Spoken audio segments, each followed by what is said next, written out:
Narito tayo ngayon upang matunghayan ang nakakakilig, napaka-sweet at talaga namang sobrang inaabangan at talagang nagtitrending na istorya ni Kalingap Tata at Ate Marian love story.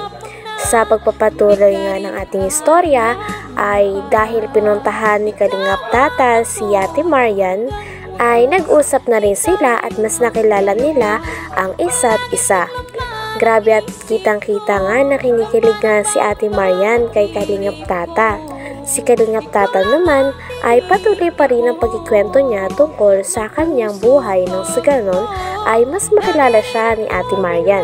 Ganon din si Ate Marian, talagang tinatanong niya rin si Kalingap Tata at si Kalingap Tata ay tinatanong niya rin si Ate Marian nang sa ganon ay mas marami silang mapag-usapan at makilala lalo ang isa't isa. Kaya ako napunta dito sa diet.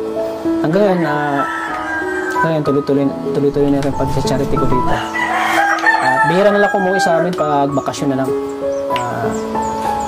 Nung nakarang bago lang ako umuwi sa amin sa Mindanao, nung namatay yung nanay ko. Nakalungkot nga na. Salamat na wala na yung nanay ko. Masakit sa hindi ko sana matanggap pero kailangan natin tanggapin na ang buhay natin ay yan naman sa Diyos. Pandalas. I think it. Gabi ang anto lang naman. Ikaw, dito ba yung mama? Dito ba yung pamilya? Yung mama ko ko, OFW po. OFW po yung mama ko. Nasa ibang bansa? Si papa mo? Ay, Mr. Papa. Ay, tama sinabi ko sa akin. Anong trabaho ni mama mo? DH po. Domestic helper po. Sa pagpapatuloy pa ng ating istorya ay kinuwento din ni Kalingap Tata kay Ate Marian kung anong history niya at kung paano siya nakuha sa Kalingap team. Talagang tuwang-tuwa naman si Ate Marian sa mga kinikwento ni Kalingap Tata dahil napakagaling nitong magkwento. Si Kalingap Tata naman ay kinuwento din ang kanyang journey at ipinagmamalaki niya din kay Ate Marian ang kanyang mga talents katulad na lang ng magaling daw siyang sumayaw, kumanta, kaya naman habang sinasabi niya ito kay Ate Marian ay talagang syempre kinikilig din si Ate Marian at mas lalong na-inspired at humahanga kay Kalingap Tata. Talagang habang patagal nga ng patagal ay mas lalo nang dumadami ang kinikilig kay Ate Marian at kay Kalingap Tata. Pagkatapos naman nito ay kinwentuhan pa nga ng marami ni Kalingap Tata si Ate Marian. At si Ate Marian naman ay kitang-kita lamang na nakikinig at nag-enjoy din sa mga bawat kwento, istorya at mga sinishare ni Kalingap Tata sa kanya habang nagkikwentuhan silang dalawa. Helper po. So, nagsusuporta naman sila sa inyo? Opo. Good term naman po. Tapos, ano rin naman po siyang mag-support. Maayos po. Maayos. Grabe, ang ganda pala pag namin buhok mo. Nakaganyan. Bagay sa'yo. Salamat po. Lalo mong gumaganda. Yes, salamat po. May nagsasabi na kamukha mo daw si Joy D. Sino po? Si Joy D Bata. Kilala mo yun? Hindi po. May nagsabi na kamukha mo daw. Ang dami po sasabi kamukha ko daw. Sino? Hindi ko po alam. Ang dami po. Ang dami daw po ang kamukha. Sino kamukha mo? Hindi naman po sikat. Yung mga schoolmate na. Mga schoolmate mo? Schoolmate na. Parang nagsasabi na marami na kamukha. Opo. Shinare din ni Kalingap Tata kay Ate Marian ang gusto ng mga tao kay Ate Marian. Sabi naman ni Kalingap Tata ay kaya daw talaga nagustuhan ng mga viewers si Ate Marian. Ito ay dahil napakaganda daw ng kanyang ugali at napakagaling niyang makisama. Bukod sa siya ay maganda na, mabait pa ang kanyang asal at talagang go with the flow lang siya palagi. Sabi naman ni Ate Marian ay okay lang daw talaga sapagkat extrovert naman siyang uri ng tao o gustong-gusto niya din talaga ang nakikipag-socialize at nakakamit ng mga bagong tao at kaibigan. Matagal naman buhok mo? Diyan din? Hindi po. Nagpakulay lang po ako this last Christmas.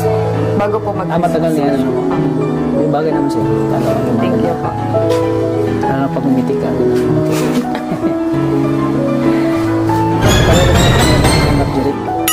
Sana Wala na yun, nakalimutan ko. At ngayon ay ikaw naman yung bagong nakikilala ko. Kaya masaya ako na nakilala ko. Pero masaya ko ba na nakilala mo? Masaya naman po. Baka napilitan ka lang. Hindi naman po.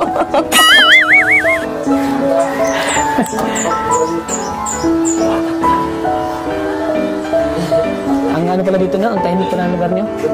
Po. Tahimik po talaga dito. Masyado ano.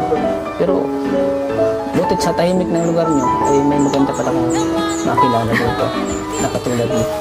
Sa pagpapatuloy pa nga ay kinikilig naman si Ate Marian. Ito ay sapagkat si Kalingap Tata ay talagang kino-compliment siya. Sabi pa nga ni Kalingap Tata sa kanya ay napakaganda niya daw talaga.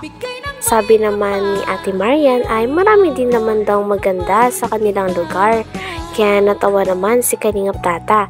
Sabi naman ni Kalingap Tata ay sa lahat daw talaga ng magaganda ay kay Ate Marian lang daw talaga siya nabihag.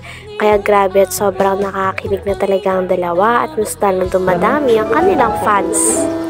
Tahimik po talaga dito. Masyado ano. Pero, butit sa tahimik ng lugar niyo, ay may maganda pala kung makilala dito. Nakatulad niyo. Madami din naman po dito maganda. Pero parang sana pwede bang kita pag sunod na balik mo dito? Ano ba? Kain tayo sa labas. Yun lang po yung problema. Hindi po ako masyadong nasama sa... Hindi ka masyadong nasama. Pag masyadong kilala pa. Opo, yun. Ayun, dyan pala si papa mo. Hello po, Tay. Magandang hapon po. Okay lang ba na kausap po si si Marian? Ayan, okay lang daw. Diyan pala si tatay, di ko napansin. Isang beses naman ay si Ate Marian naman ang nagtanong kay Kalingap Tata. Tinanong niya si Kalingap Tata kung sino ba ang nakapag-inspire sa kanya para maging charity vlogger o ano ba ang dahilan kung bakit siya naging charity vlogger. Sabi naman ni Kalingap Tata ay ang pinaka-main reason talaga ay siya daw ay na-inspired. Katulad na nga lang daw kay Kalingap Val, kay Kalingap Rab at sa iba pang mga kalingap na charity vlogger. Gustong-gusto niya din daw kasi tumulong sa mga mahihirap dahil alam niya rin kung ano ang pakiramdam na maging mahirap. Kaya nais niyang tumulong at makapagpagaan ng ibang buhay. Talagang dahil naman dito ay mas humanga pa nga si Ate Marian kay Kalingap Tata dahil sa vision niya at pangarap niya para sa ibang tao. Parang takot ako eh.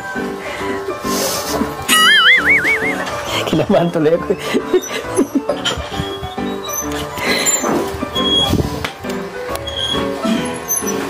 Buti pag pag Sabado, hindi ka pa gumagala pag Sabado?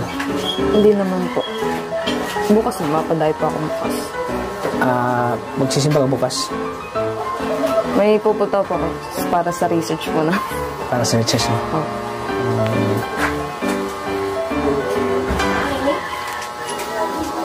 Pero baka di po magsimba pag may time pa. Magsimba ka? Pag may time. Buti yun, pag every Sunday magsimba ka para laging may may nag-guide sa'yo. Talagang ngayon ay nanibago ako sa'yo eh. Tinabahan ako eh. Malay mo, hindi natin alam. Babago yung plano. Mabago pa yung isip mo? Baka po. Ewan, baka. Siguro ka.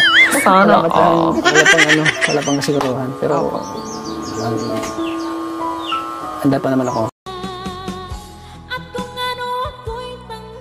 Hanggang dito na lamang muna ang ating nakakakilig, napaka-sweet at talaga namang sobrang trending na istorya ni Kalingap Tata at Ate Marian.